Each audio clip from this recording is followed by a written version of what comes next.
Like a good neighbor, State Farm is no longer there. State Farm has stopped taking homeowner insurance applications in California because of wildfires and rebuilding costs.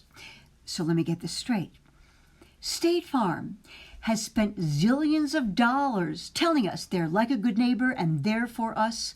We fell in love with Jake in his khakis. Folks all the time trying to bribe him with extra raw meat. Jake reassures us that everyone gets the same best deal. So what about Jake and his khakis now, huh? We believed you, Jake. A gal pal told me about her trip to Paris.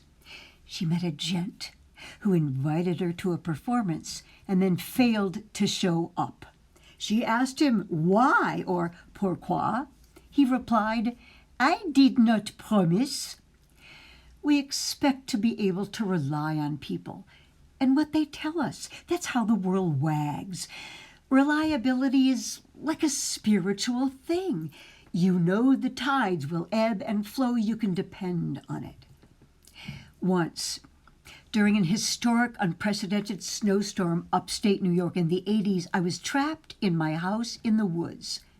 Trees downed across my driveway and no power for days. I hear buzzsaws next door. An old single gal who they said tippled. I call her Charlotte. I'm trapped in my house.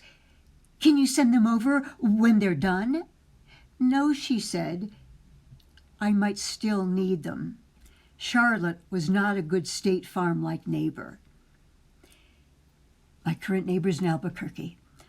Got me through bad COVID, a living room flood, a mini stroke, car issues. I've aided them.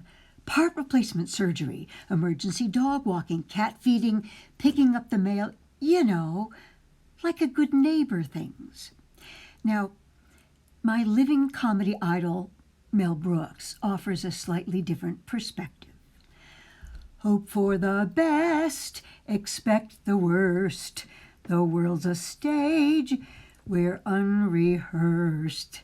This is Elena Warren Zachary with the Like a Good Neighbor episode for My Senior Moment.